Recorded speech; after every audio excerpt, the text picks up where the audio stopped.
pretty dang red day in the market, but can we get some support off of our 200-day moving average? That's the question we're going to have to answer today. But first, I think we want to look at the data that caused this sell-off. JOLTs job openings, we came in at 9.61, previously 8.92. Consensus on this about 8.8. Okay, so we came in hot on this, and this overall, the JOLTs report, when it does come in hotter, it can signal towards a stronger economy and that we need to raise rates further. But the thing that I was getting at was the reason I thought that a high number might be actually an okay thing for the market would be because sometimes that JOLTs job openings actually goes higher because of unemployment. And what do we see we get on this Friday? We get non-farm payrolls and unemployment. So I really want to be paying attention to this on Friday. And since we are around the 200, we can go into some charts and see if we are going to see a further breakdown in a lot of charts, or if we could get some kind of pullback or bounce or support from this area. The SPY has not directly touched that 200-day moving average, but if we go into the futures, we can see here that actually in the futures, we are dinking right off of that right now. Overall, what I'm paying attention to on a 2-hour on the SPY is these little purple bars I have going across your screen. Okay, these purple bars are what I calculated as the weekly expected move priced in from the options for this week. And you notice we are outside of that. And I think it's about 70% of the time we close within that. So a lot of these options traders get it right a lot of the time. So we could see a move back towards this, and we could even by Friday be at the top of that range. Do I expect that to happen? I don't know, but something that could make me expect that to happen is if we actually get a confirmation of some kind of divergence on the 2-hour. If this divergence actually fully forms and confirms and we break through this trend we have going on for the last week or so, we could see that start to extend upward, okay? So we just want to be paying attention. There's a lot of data that comes out all week, so don't think because of one red day, oh, I need to short today. No, we want to be thinking of what kind of data is coming out, how the market's reacting, and then what the structure looks like at the end of the day.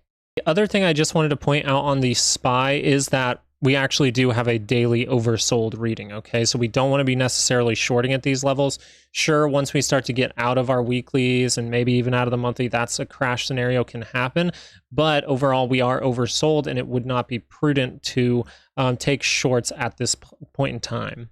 And something that's telling me that we might actually hold up off the 200 is because even though we had a bloody day, the Qs did not break this structure. And we're going to look at some of the stocks that probably kept the Qs up. Overall, we just want to be paying attention. If this breaks, we probably are going to head towards that 200-day moving average. We are not oversold on the Qs yet, so we do have more room to the downside. Something we were paying attention to the Qs on the hourly was this head and shoulders pattern. And the funny part about a head and shoulders, it's not invalidated until it closes below like 352 here. Until it closes below this low, we can actually just move this right over here. And maybe this needed to come down a little deeper just to find some buyers here. Obviously, that news is what caused this sell-off, but there are buyers in this area. So we could see this right shoulder still start to creep up. And then if we just see the break of our neckline here, we could see more upside. But like I said, on the daily, we do have room to the downside in the Qs. We are not oversold by any means. So we want to be paying attention to price and the data that comes out, because tomorrow we have data. Thursday, we have initial jobless claims, I believe. And then Friday, I believe that unemployment and stuff could be pretty big. And because our JOLTs number was high today, I really think unemployment might tick up, which the market will see that as good news. And real quick, they'll see that as good news because then we will say, hey, now we don't need to raise those yields any higher, and we will probably start to see those yields drop off. But I'm not a mind reader, so we want to pay attention to the exact number that comes out, and then we want to pay attention to that reaction in the market from that number.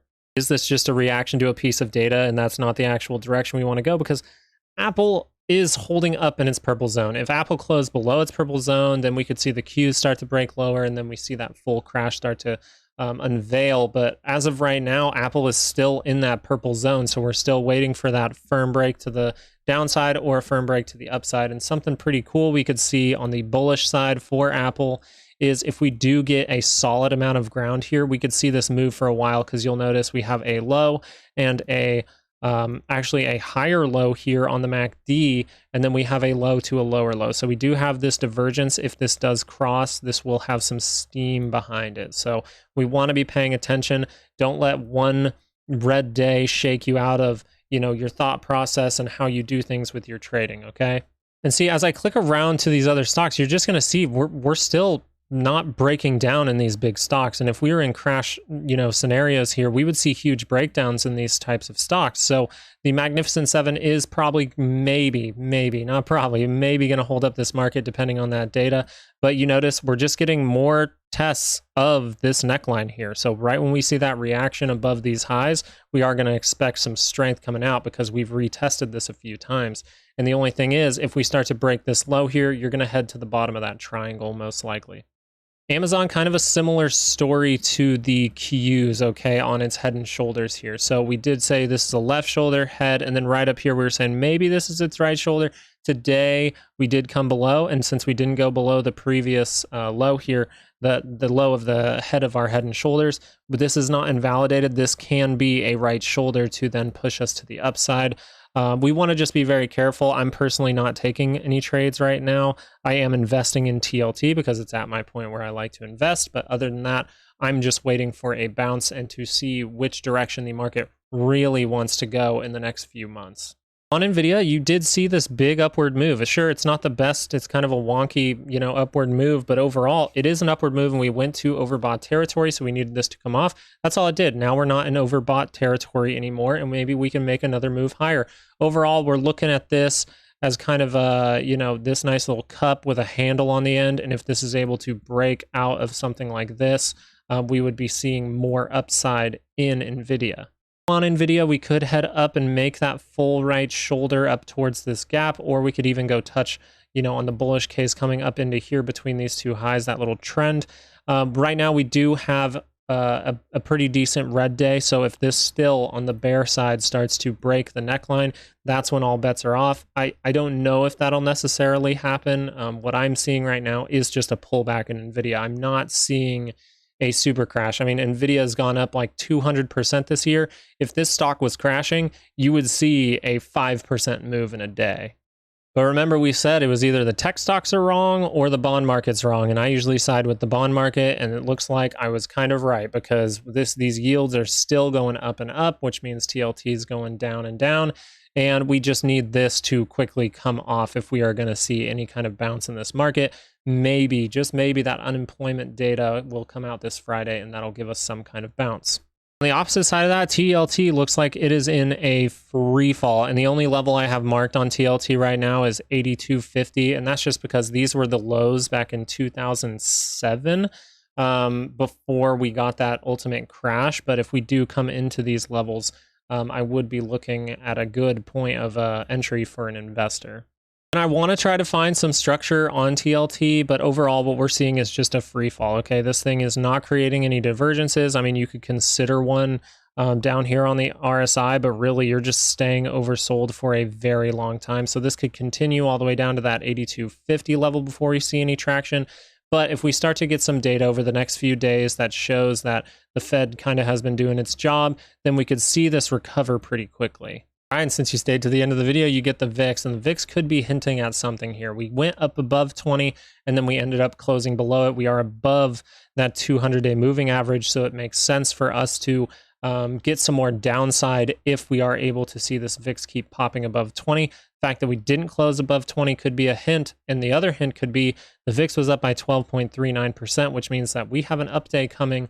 85% chance of an update in the next 2 days. Something I was paying attention to on the VIX was the 2 hour, and I'm just paying attention to this kind of wonky divergence. Okay, we do see this high here actually giving us a pretty overbought reading, and then we see it right here coming down a little bit. So we see this connection between these two. We see that we move from this high to this high, and now we have to see, is it going to fall off and break this little mini trend and come give another retest, or even go down and possibly fill this gap on a closing basis, or fill that gap from a long time ago down here at that 12.12 reading. That would be your bullish case for the 2 hour. The bearish case would be somewhere around that first circle that I drew up here. This first circle on this trend, we actually do see some kind of drop off. Maybe some people getting a little antsy for a bounce because we're on the 200. Maybe we start to gap up and then that fails. Okay, so if we come into here and we see strength and we get that next push and we close with like a closing bar, okay, up above 20, that's when I think all bets are off and we're going to see some major downside.